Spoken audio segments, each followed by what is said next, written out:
Bismillahirrahmanirrahim. Welcome to Gohar Publishers. We are redefining the geography of education through digital resources for conceptual learning. Dear students, I am your computer science teacher and my name is SN Ali. And currently we are studying Gohar Publishers book for grade 7 and the chapter number 3 is email. Students, आज हमारा lecture number 2 है और हम सबसे पहले देखेंगे कि हम इस लेक्चर में क्या क्या चीज़ें सीखने जा रहे हैं। सबसे पहली चीज़ है ईमेल, नेक्स्ट है common platforms for email and creating an email. तो हम इसमें पहले ये सीखेंगे कि ईमेल होती क्या है, कौन कौन से प्लेटफॉर्म्स हैं जिन पर ईमेल बनाई जा सकती है और क्रिएटिंग एन ईमेल अकाउंट, यानी कि ईमेल का अकाउंट किस तरह बनता है। तो स्टूडेंट्स शुरू करते हैं। सबसे पहले हमारे पास ईमेल है, समझते हैं कि ईमेल होती क्या है। तो स्टूडेंट्स ईमेल में ई स्टैंड करता है इलेक्ट्रॉनिक मेल के लिए, यानी कि इलेक्ट्रॉनिक मेल आपको पता है कि जो आपके खतूत जो ज़माना है कदीम से एक जगह से दूसरी जगह जाते थे तो हम उसको मेल कहते हैं इंग्लिश में। तो ईमेल का मतलब क्या है कि अब जो सा है वो पैगाम डाकिया नहीं लेकर आता, वो इलेक्ट्रॉनिकली तरीके से एक कंप्यूटर से दूसरे कंप्यूटर में, एक डिवाइस से दूसरे डिवाइस में मुंतकिल हो जाता है। तो डेफिनेशन पढ़ते हैं। In the word email, E stand for electronic, so we can say email is a short for electronic mail. Email is a system of sending messages from one individual or computer to another over the internet. तो students आप लोगों के लिए चीज़ शायद नहीं हो, क्योंकि आप लोग आजकल जो से मैसेजिंग करते हैं वो व्हाट्सएप के ज़रिए कर लेते हैं, मैसेंजर के ज़रिए कर लेते हैं। लेकिन जब इंटरनेट नया था तो तब सबसे पहले जो सी मैसेज सेंड करने के लिए चीज़ इस्तेमाल की जाती थी वो ईमेल थी। तो आज भी जितने भी फॉर्मल काम होते हैं वो ईमेल के ज़रिए होते हैं। नेक्स्ट है हमारे पास यूजेस ऑफ ईमेल। तो अब हम इसके यूजेस की तरफ आ जाते हैं कि ईमेल के बेनिफिट्स क्या होते हैं। तो सबसे पहला बेनिफिट है email is a useful way in terms of communication and exchanging the data. सबसे पहला इसका बेनिफिट क्या है कि इससे कम्युनिकेशन आसान है और डेटा एक्सचेंज करना आसान है। Next, we can easily send and receive the data. कोई इतना मुश्किल इसका प्रोसीजर नहीं है जो हमें समझ ना आए या एक आम इंसान को समझ ना आए कि ईमेल किस तरह सेंड की जाती है और रिसीव किस तरह की जाती है। टेक्स्ट, वॉइस और any digital file, document, picture, video, audio and presentation etcetera can be send. तो इसमें हमें कोई उन्होंने रुकावट या रोक नहीं लगाई कि आप सिर्फ इस तरह की फाइल्स ही सेंड कर सकते हैं। हम जैसी चाहें वैसी फाइल ईमेल के जरिए सेंड कर सकते हैं। One email message can be sent to multiple recipients at the same time. तो इसका सबसे बड़ा बेनिफिट ये है कि हम एक ही ईमेल को मल्टीपल, यानी कि एक से ज़्यादा लोगों को एक ही वक्त में मेल कर सकते हैं। Email is an easy marketing tool.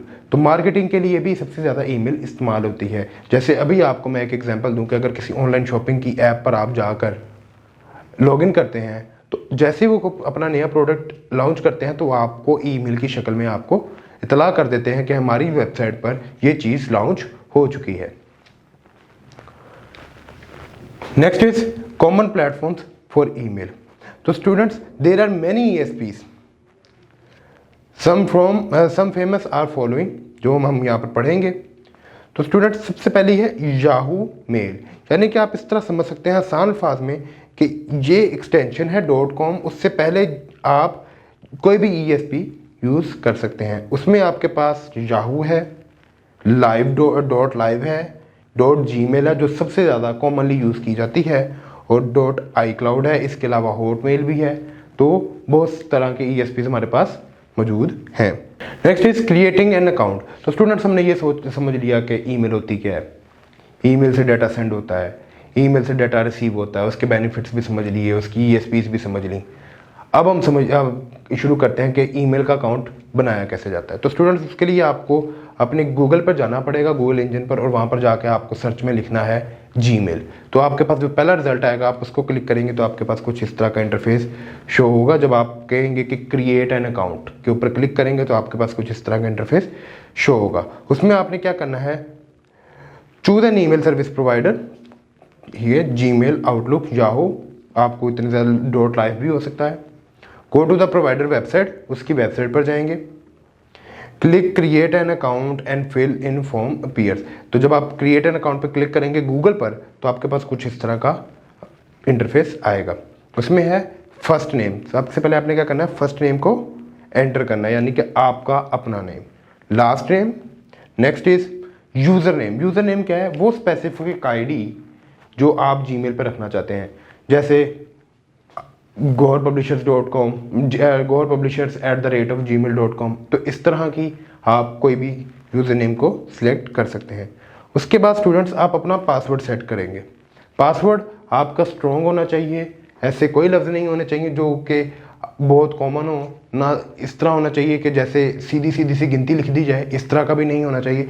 एक स्ट्रॉन्ग पासवर्ड इस तरह किया जा सकता है कि उसमें कुछ स्पेशल कैरेक्टर्स हों, उसमें कुछ इंग्लिश के लेटर्स हों और कुछ नंबर्स हों। उसके बाद आप उसी जो आपने यहाँ पर पासवर्ड सेट किया है उसी को वहाँ पर दोबारा लिखकर कंफर्म करेंगे, ताकि आपको याद रहे। ये एक तरीका है याद करवाने का, कि इससे याद हो जाता है कि यूज़र को कि मेरा पासवर्ड ये है। उसके बाद जब हमारा ये सब काम हो जाएगा तब हम क्या करेंगे, welcome to Google page open, ठीक है। Write your mobile number in the text box, it is optional. आप इसके बाद अपनी ईमेल को अपने मोबाइल नंबर के साथ भी अटैच कर सकते हैं, लेकिन ये ऑप्शनल चीज़ है, लेकिन ये आपकी ऑथेंटिकेशन को, सिक्योरिटी को बढ़ाने के लिए एक फीचर है। Write your any old email address in text box have it also optional. इसके अलावा अगर आपके पहले से कोई ईमेल मौजूद है तो भी आप वहाँ पर लिख सकते हैं। Right your data of birth and select your gender and click next. इसके बाद आप इस फॉर्म को फिल करेंगे ताकि जीमेल को पता चले, जीमेल के सर्वर को पता चल सके कि आपकी एज कितनी है, और उस हिसाब से आपको जो सी मार्केटिंग की जो ईमेल्स हैं और उसके अलावा जो आपका जितना डेटा है उस हिसाब से इसको मैनेज करें। उसके बाद आपने अपना जेंडर बताना है और नेक्स्ट पे क्लिक कर देना है। तो स्टूडेंट्स जब हमने ये सब काम कर लिया तो हमें लॉग इन करना है, यानी कि अब मेरा अकाउंट बन चुका है तो मैं उसको क्या करूँगा, लॉग इन करूँगा गूगल में। तो उसके लिए हमें क्या करना पड़ेगा, लॉग इन विद गूगल पर क्लिक करना पड़ेगा। जब हम उसके ऊपर क्लिक करेंगे, enter the Google email address और phone number associated with the number in the provider field, ठीक है। उसके बाद आप लोगों ने अगर कोई अपना फ़ोन नंबर दिया तो वो आप इधर एंटर कर देंगे, नहीं तो अपनी ईमेल एंटर कर देंगे, दोनों में से कोई भी चीज़ इस्तेमाल की जा सकती है।